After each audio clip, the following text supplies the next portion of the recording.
This is an emergency message going out to my fellow New Yorkers. You might have planned to stay home because your personal code of ethics did not allow you to vote for either Kathy Hochul, the incumbent, who wants to put us all in concentration camps, or Lee Zeldin, the favored candidate of the Israeli lobby, who wants to make boycotting Israel illegal and who is pretending to be a friend of the medical freedom movement, but is secretly counting down the days until he too can put us in concentration camps.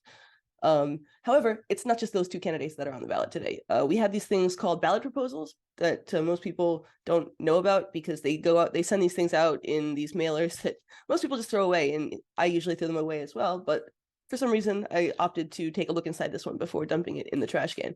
And boy, am I glad I did, because there's some really fucked up shit on these things. And ballot proposal number 2 is adding a statement of values to guide government. Well, of course, that sounds perfectly innocuous, as these things generally do, but it's a triumph of newspeak over common sense. This proposal would amend the New York City Charter to add a preamble, which would be an introductory statement of values and vision, aspiring towards a just and equitable city for all New Yorkers. That sounds reasonable enough, right? Just and equitable? Who doesn't like justice and equity, right? But what is equity? It's something different than what you think. Including a preamble, a statement that the city must strive to remedy past and continuing harms, and to reconstruct, revise, and reimagine our foundations, structures, institutions, and laws to promote justice and equity for all New Yorkers. Those words again. What do they mean? The preamble is intended to guide city government in fulfilling its duties. Shall this proposal be adopted? Question mark. Well, let's wait and see. This proposal would add introductory text known as a preamble to the New York City Charter. This preamble would serve as a guiding principle for city government to promote justice and equity for all New Yorkers. Yes, we get it, justice and equity. If this proposal passes, the city charter would add a preamble since it does not currently have one. Is there a reason why that doesn't have one? The preamble would acknowledge the historical injustices, embrace the city's diversity, recognize what residents need to thrive, and establish values grounded in equity and justice that shape our city. The preamble would guide how the city government operates. So this is going to be an important to document, whatever it is. And we do have the right to know what these words that they're using actually mean, because equity and justice, while they sound like great things, we know how government has a tendency to warp the meaning of like popular words. I mean, just look at what's happened to freedom. Like from being like a thing that everyone should aspire to, that like was written into the founding text of our country and is written into the founding constitutions of a lot of places, it's become this kind of a joke. I mean, we had freedom fries, the USA Freedom Act, which was what came after the Patriot Act. Generally, when someone starts talking about freedom, you know you're dealing with a complete slime ball. And that's too bad, because freedom is still a noble concept and we should really be like trying to obtain it. But I mean, that's why they take these words and they drag them through the mud, because they want our intellectual horizons to be limited, and they're doing a pretty good job, unfortunately. But equity. So what does equity mean? All right, here we have equity on dictionary.com. Quality of being fair or impartial. Something that is fair and just. The policy or practice of accounting for the differences in each individual's starting point when pursuing a goal or achievement, and working to remove barriers to equal opportunity, as by providing support based on the unique needs of individuals, students, or employees. Okay, that's not the same as the first two. Removing barriers to equal opportunity doesn't mean equal opportunity. That means something else. I mean, it leans towards more equality of outcome, which is a morally controversial subject. Basically means you're after the fact compensating for possible uneven starting points. So the fact that they're sort of slipping this into the ballot proposal should frighten us, because this definition was just added to, at least on dictionary.com, last year. This is from November 29th, 2021. Notice that that definition is missing. They go right from number 2 to the law definition in this other one. So this was added very, very recently. And as you probably have noticed, that they're throwing around that word a lot on in political circles. People like Kamala Harris and Stacey Abrams are lobbing that equity word this way and that, because they know that people believe that it means equality, and that it actually used to mean equality, or at least in the way that it was used in common speech. Like, so this was sort of slipped in there in an Orwellian manner to gently nudge the conversation in this or that direction, and gently nudge it towards increasing state corporate interference in this is like, I mean, affirmative action would be an example of equality of outcome, or an attempt at equality of outcome that has failed miserably, and which is in some cases has been banned because of that. But they're trying to bring it back, which is another example. This is an example of how we're seeing this increasingly permeate all aspects of society. So, okay, so if it's equality of outcome, which outcome does everybody get to have? Is it the good outcome or the bad outcome? Because obviously, if you got one guy starting from a very privileged position in society and the other guy starting from rock bottom, which is it going to be an average? Are they going to meet between the two? Are they going to, is everybody going to get lots of money and be like the rich guy, or is everybody's money going to get taken away and be like the poor guy? I think you could probably guess the answer to that question. I mean, New York is one of the smart city partners of many of these WEF organizations. I mean, it's Eric Schmidt has a partnership, Bill Gates has a partnership, Israel has a partnership. They're all different programs and different end goals, but the point is that it's an experimental behavioral lab for a lot of places. And so this would be ground zero for such a behavioral experiment as enshrining equality of outcome in the city charter. I mean, this is not something that we should be supporting. Seriously, this could go very, very wrong. You will own nothing and be happy. Well, equality of outcome would be you get all your shit taken away. Number 4 definition is also worth looking at here, the legal one. The application of the dictates of conscience or the principles of natural justice to the settlement of controversies. I mean, okay, the principles of natural justice, which principles are those? And the dictates of conscience, whose conscience is that? That's the big question. Take a look at ballot proposal number 3, in which they want to establish a racial equity office, plan, and commission. Equity conscience officer, here you are. This proposal would amend the city charter to require citywide and agency-specific racial equity plans every 2 years. Plans would include intended strategies and goals to improve racial equity and to reduce or eliminate racial disparities. Establish an Office of Racial Equity and appoint a Chief Equity Officer to advance racial equity and coordinate the city's racial equity planning process. I heard you like equity, so I got you some equity to go with your equity. The office would support city agencies in improving access to city services and programs for those people in communities who have been negatively affected by previous policies or actions, and collect and report data related to equity. What about the people who've been negatively affected by equity policies? I mean, do they get a recourse here? Establish a commission on racial equity appointed by city elected officials. In making appointments, elected officials would have to be consider appointees who are representative of or have experience advocating for a diverse range of communities. The commission would identify and propose priorities to inform the racial equity planning process and review agency and citywide racial equity plans. Okay, so this is, I mean, they're adding another layer of bureaucracy, for one.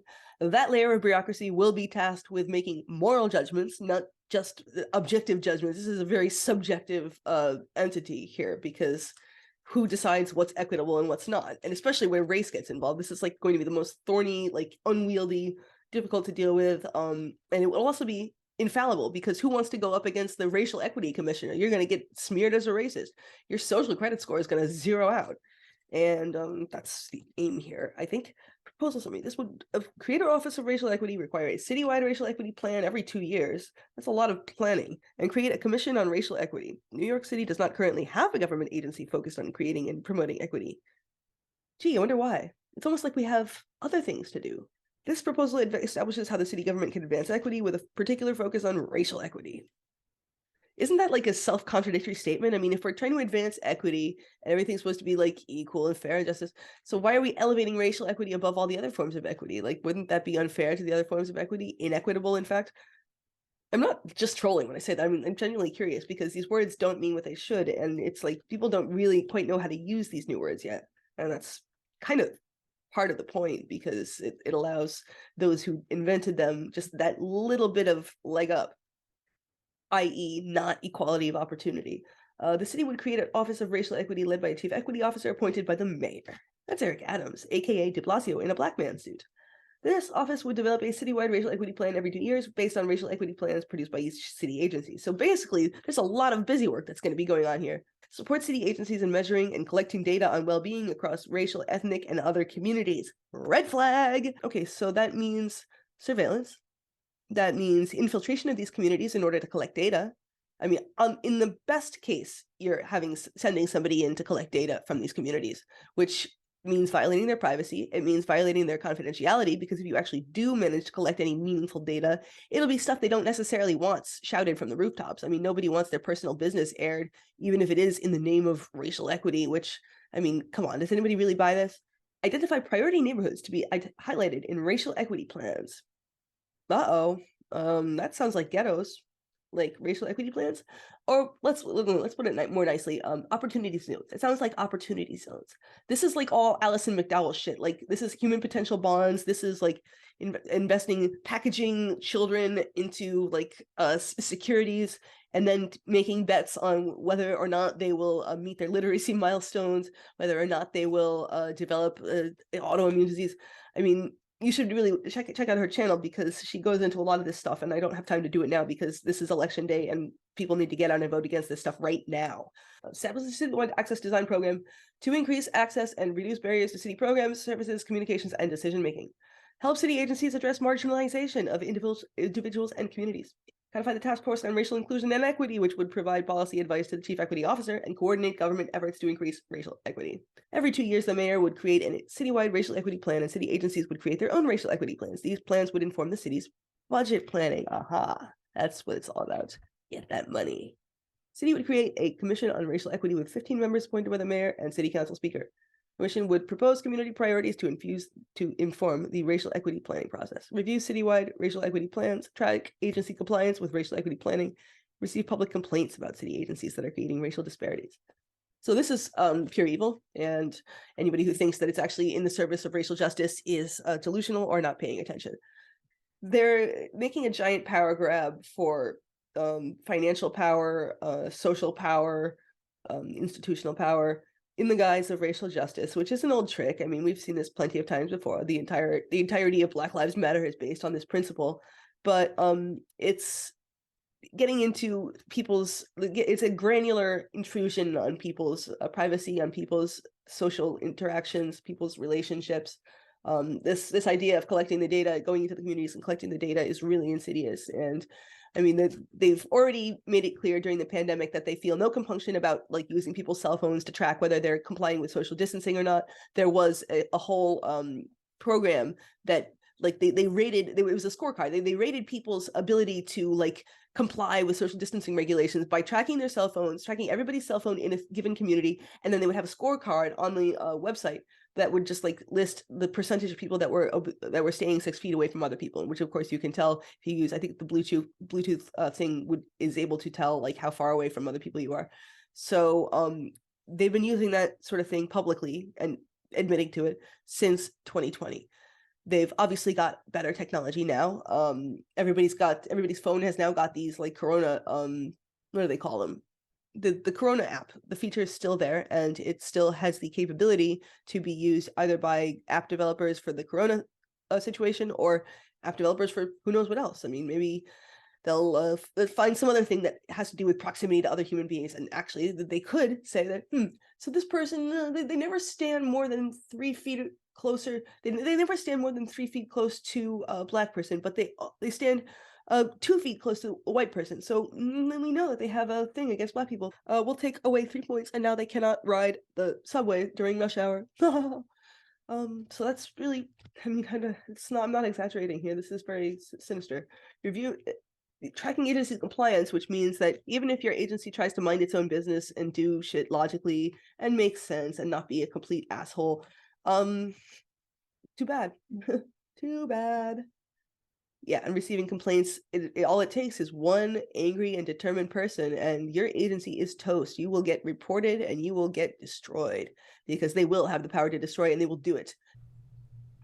So both of these questions are going to enable the adoption of the social credit score eventually, and the central bank digital currency, in ways that it would be a whole other video that if I tried to get into them here, but let it suffice to say that you don't want what these are about to serve up. So, I mean, make the right decision. I think you can probably figure that out. And yeah, if you like what you see here, follow me and on YouTube, Helen of Destroy, BitChute, Helen of Destroy, Substack, Helen of Destroy. You know the deal. You know the thing. And as for who you vote for the other shit, I don't care. There are no viable candidates.